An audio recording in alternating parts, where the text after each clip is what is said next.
Yes, Kenya. Tamu sana, tamu sana, tamu sana, yes.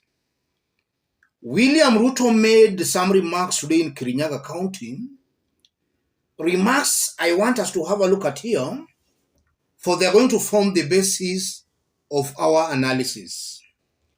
I want to tell the position, if you think Mungiki is so important, then take your children there. William Ruto, 13th June 2023. Ruto was making those remarks on the mountain in Kirinyaga.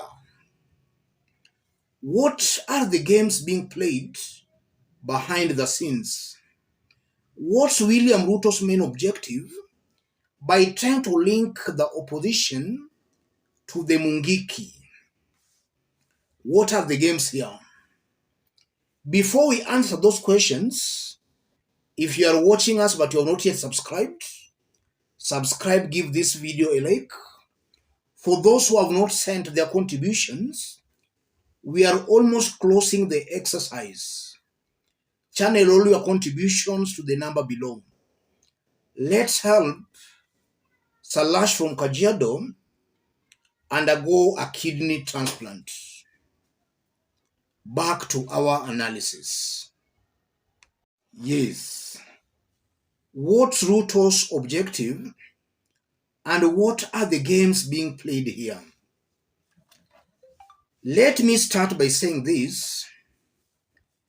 There is nothing called Mungiki. I strongly believe that what we have is just normal thuggery, where the government has failed to provide security. So the government wants the opposition to take the blame as being responsible for that insecurity. Let me start by saying that there is nothing like a Mungiki. It's just some form of normal thuggery. Having said that, Ruto made those remarks in Kirinyaga on the mountain. If you look at the political situation in the mountain right now, in Mount Kenya as I speak, the ground is very restless on the performance of Kenya Kwanza government. Not once or twice, we have been seeing coffee and tea farmers on the mountain complaining that Ruto's government shortchanged them. Uhuru Kenyatta, coffee farmers were being paid around 120 per kg.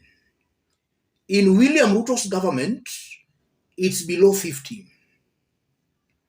There's that kind of dissident on the mountain. Residents of Mount Kenya are not just happy on how Ruto is running the government. Besides that, the cost of living is going up across the country. The rate of unemployment is also going up across the country, the mountain inclusive. We have also been seeing residents of Mount Kenya crying out for help. Nobody is extending a helping hand to them. What the government is actually doing is now branding them Mungiki. So anybody who tries to raise his voice on the mountain, or somebody who is a critique of the government, especially if you're coming from the mountain, chances are very high you will be branded a Mungiki. And that's exactly what William Ruto and his team are doing on the mountain. Some few weeks ago, about 2 weeks, we saw Rigathi Gachagua trying to label Uhuru Kenyatta as the person responsible for the awakening of the Mungiki. He's the one actually reviving the Mungiki. That's what Rigathi Gachagua was saying. And that's exactly what Ruto is also trying to propagate that it's the opposition who are responsible for the re-emergence of the Mungiki. This is just a government trying to run away from their failures. They have failed to address the concerns of the hustlers. Instead of actually addressing their concerns, Ruto is now branding them Mungiki. And this is an insult. Ruto is just insulting the same people who voted for him. When the hustlers were voting for him, Ruto was really pressing them, branding them very good names. Toto wa maskini, watu wa Mungu. Right now that he's in power, he sees no need of them. He has the audacity now to call them Mungiki. Secondly, Ruto's politics is team largely. Their politics revolves around misinformation, and mostly it's propaganda. And we all know that propaganda sells. The narrative on the mountain has always been anti-Raila and anti-Uhuru Kenyatta. It appears that narrative is no longer appealing to the residents of Mount Kenya. Ruto here is cleverly trying to coin a new narrative. A narrative will now rally the mountain once more to reject anything to do with Raila Odinga and anything to do with Uhuru Kenyatta. This is just another clever narrative Ruto is trying to coin to antagonize Uhuru and Raila on the mountain. And it's very unfortunate that he's taking the advantage of the political naivety of a section of the mountain. And some will believe him when he says that it's the opposition that is engineering the emergence of Mungiki. So that's basically how Ruto plays his politics. He always preys on the ignorance of Kenyans. And specifically, he's got this high affinity. Anytime he wants to make a lie or to coin a narrative, a false narrative, he always goes to the mountain. The mountain should actually wake up to see this open politics of propaganda, politics of deceit and misinformation. That's what Ruto is trying to do. He knows that in one way or the other, Mungiki might have caused a lot of damage to Kenyans and even on the mountain. So he wants to link the opposition to that outlawed group, which is very bad. A president should be a symbol of national unity.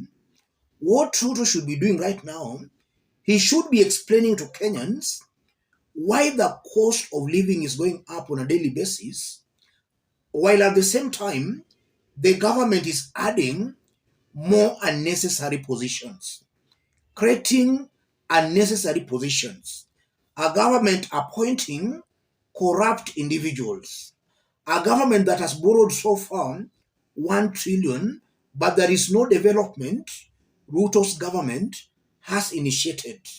Those are the issues Ruto should be explaining to Kenyans, not bringing a tired narrative over Mungiki, something that is clearly false and misleading.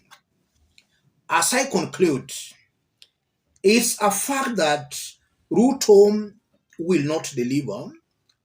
And even if this government was to be given 100 years, in their 100th year, they will still be passing blame that we have not delivered for these 99 years because somebody was disturbing us or because of this and this. I believe a leader of dignity and integrity should actually take the blame. If you feel you can't deliver, accept that you can't deliver. Don't try to beat about the bush, trying to look for an excuse why you have not delivered. Right now, it's very clear. Ruto's government has failed to deliver. Instead of actually accepting that reality, Ruto is looking for somebody to blame, which is very unbecoming of a leader in the stature of Ruto. Ruto is expected to be a symbol of national unity, not a symbol of disunity and misinformation. Let me stop with there, ladies and gentlemen. If you are watching us but you have not yet subscribed, subscribe, give this video a like. If you wish to send a contribution or your contributions, channel the contribution to the number below. Let's meet in our next analysis.